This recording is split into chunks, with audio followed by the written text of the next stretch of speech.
Pessoal, amigos e amigas, estamos juntos aqui no Conversas Torcedor pelo canal do YouTube, nesse pós-jogo para vocês.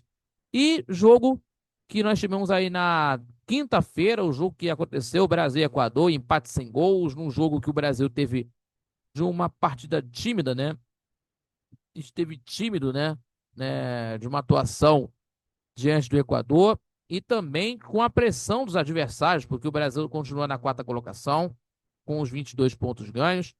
A equipe do Equador é o segundo colocado com 24, então temos aí a classificação e que o Brasil também, com a preocupação com a Venezuela, que venceu contra a Bolívia por 2-0, está na sétima colocação com os 18 pontos, mas também está no grupo, né? Está na zona de repescagem para a Copa do Mundo, então tem uma preocupação tão grande aí nesse sentido também. Mas vamos falar aqui sobre tudo que aconteceu nesse jogo e com a estreia do Carlo Ancelotti na seleção brasileira. Mas antes disso, pessoal, se inscreva no canal do YouTube, compartilhe os nossos vídeos e deixando aquele like que ajuda muito o nosso crescimento do canal do YouTube, também fortalecendo o nosso trabalho. E também acompanhando pelas redes sociais do Conversas de Torcedor. E não esquecendo, nosso Conversas de Torcedor Notícias, terças e quintas-feiras, 18 horas no canal do YouTube, e também no programa de sábado, 11 da manhã, para a Rádio Nossa Senhora de Copacabana, no YouTube do Conversa de Torcedor ao vivo, também pelo site rádio nsc.com, pela Rádio Net, também acompanhando pela Rádio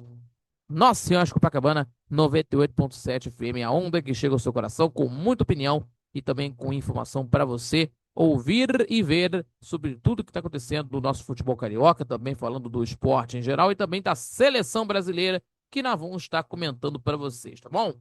E dito isso, vamos falar aqui da seleção brasileira, das eliminatórias, e a gente vendo aí a seleção brasileira, em que tivemos aí o Brasil, que não empolgou nesse jogo contra o Equador, né, com o Carlo Ancelotti no comando, né?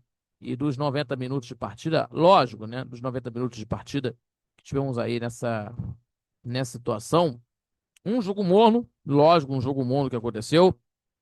O Brasil teve apenas duas finalizações ao todo no gol do Vale, do Gonzalo Vale, inclusive, e não conseguiu deixar uma boa impressão e também com essa pressão do Brasil em cima, né, por conta dos adversários que estão se aproximando, porque temos aí a situação também do da seleção brasileira com 22 pontos na quarta colocação e a equipe da Venezuela ganhou contra a Bolívia nessa rodada 2-0 e aí que tem essa pressão toda. Mas vamos falar aqui também sobre a situação também do Carlo Ancelotti, que o quarto treinador estrangeiro a treinar a seleção brasileira de futebol e que nós vimos aí da estreia do Carlo Ancelotti gesticulando com os atletas, né? Gesticulando com falando com os atletas, gesticulando. E também vamos falar aqui sobre a estreia do Carlo Ancelotti, né? Que é o quarto treinador estrangeiro a dirigir o Brasil, né? A seleção brasileira. E vestido de terno e gravata, tudo, tudo nos conformes, né? Tudo formal. O italiano gesticulou muito com os atletas também, falando com os jogadores, né, no campo de jogo, e não parou de mascar chicletes, né? É o estilo dele, né? E no último lance da partida, e ele reclamou muito com a arbitragem sobre durante o ataque promissor do Brasil, certo? Então, o Carlo Ancelotti teve a estreia dele. E no início, né?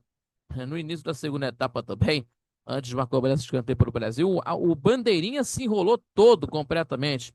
Se enrolou completamente aí, e que aconteceu num lance em que o jogo precisou ser paralisado por 4 minutos, quase 4 minutos, por conta de um problema com uma das bandeirinhas de canto, né?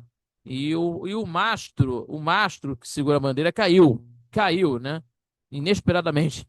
E a organização tentou arrumar, não conseguiu, né? E aí depois o zagueiro Alex, a solução, né, que foi chamar o Alex para tentar consertar o problema, mas está tudo resolvido. Então, isso foi aí por volta dos 5 até os 10 minutos de partida. Então, uma coisa aí de doida aí, que aconteceu, uma coisa dantesca, né? Mas vamos falar aqui. Isso foi aí no início do segundo tempo, e isso foi uma coisa bem dantesca, né? de se ver aí. Mas vamos falar aqui do jogo, a seleção brasileira, e que faltou brilho nesse jogo no Equador, né? Durante desses 45 minutos iniciais de partida, que nós falamos aqui, duas finalizações ao todo na partida, e o Equador teve um início ligeiramente superior, a equipe do PKSS controlando mais a posse de bola do canto do. E o time da casa, o time do Equador, teve um início ligeiramente superior, né? Controlando a posse de bola, a equipe do Sebastião BKSS e jogando no campo do ataque, né? No campo de ataque, né? Tentando conseguir o gol. E aí, no entanto, a primeira chance foi do lado do Brasil, né? Aos 21 minutos de partida, e que o Estevão desarmou o adversário, né? Na saída de bola, né? Lógico, na saída de bola do Equador deu errado. A chance do Estevão passou pelo Richarlison, a bola caiu nos pés do Gerson, que rolou para o Vini Júnior para tentar arrematar. Só que o zagueiro do Equador, a zaga do Equador, inclusive, tirou na hora exata. Então, tivemos aí essa situação do Brasil. E depois, aos 30, né, com uma jogada do Vini Júnior pela direita, a zaga do Equador cortou mal, certo? E de dentro da área, até que a bola sobrou livre para o Wanderson para tentar conseguir arrematar, mesmo livre. Né, o lateral tentou o domínio em vez de finalizar, mas também acabou desarmado no lance. E o time da casa, o time do Equador, teve o lance aos 37 minutos, uma resposta do lance do o Eboá, arriscou aí de fora da área e obrigando aí o Alisson a fazer grande defesa. E a equipe do Equador correspondeu aos 37 no lance do Eboá, arriscando de fora da área, obrigando em dois tempos o Alisson a fazer defesa. E no mais, né, nem brasileiros nem equatorianos, né, conseguiram levar perigo do gol. E aí acabou o empate de 0-0 no primeiro tempo. E na segunda etapa, não teve mudanças aí do Brasil, e nem na formação, e nem na postura de campo, né? Porque de uma situação morna continuou, né, daquilo que foi do primeiro tempo. A equipe seguiu apostando nas arrancadas, nas beiradas, né? Pelas beiradas aí, com o Vinícius Júnior e com o Estevam, né? Mas a tática não funcionou. E aí, né, conforme esperado, aí teve que fazer as trocas no segundo tempo o Brasil. E ainda o Equador teve mais posse de bola no jogo, no segundo tempo, porém praticamente não aproveitou as chances também, né? Não levou perigo ao goleiro Alisson também na partida. E na segunda etapa, a melhor jogada do Brasil foi com o Vini Júnior, que passou pelo meio de campo, passou pelo meio, teve o corta-luz do jogador Gerson, até que o Casemiro bateu de peteleco na bola, e aí o teve a fácil defesa para o goleiro Gonzalo Vale, que defendeu facilmente. Então, e no lance seguinte, o Equador deu uma resposta rápida com o Estupinhan, lateral esquerdo da seleção, em um chute cruzado, e daí em diante a seleção equatoriana é, tentando pressionar, ocupando o espaço no ataque para tentar chegar ao gol.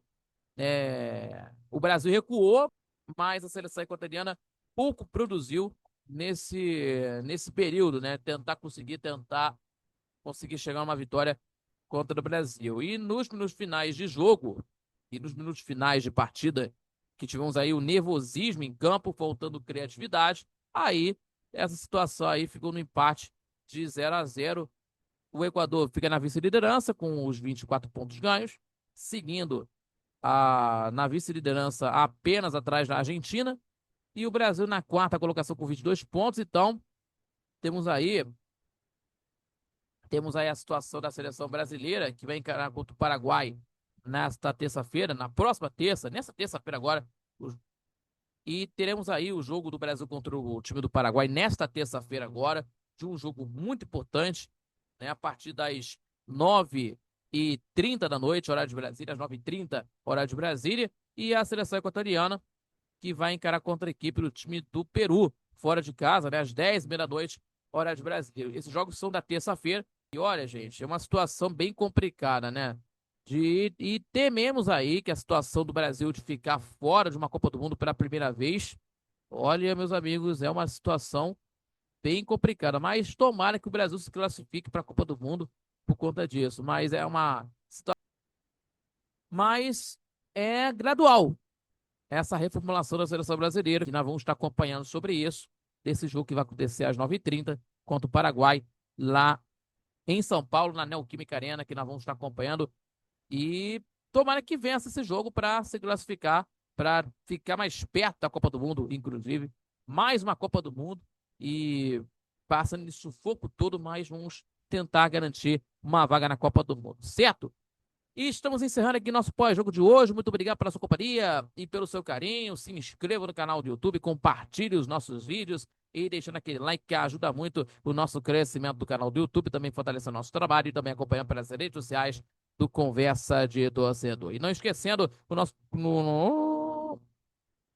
Então é isso, pessoal. Muito obrigado pela companhia em mais um pós-jogo aqui do Conversa de Torcedor. Muito obrigado pelo seu carinho, pela sua companhia. Se inscreva no canal do YouTube, compartilhe os nossos vídeos e deixando aquele like que ajuda muito o nosso crescimento do canal do YouTube e também fortalece o nosso trabalho e também acompanha pelas redes sociais do Conversa de Torcedor. E não esquecendo o nosso Conversa de Torcedor Notícias.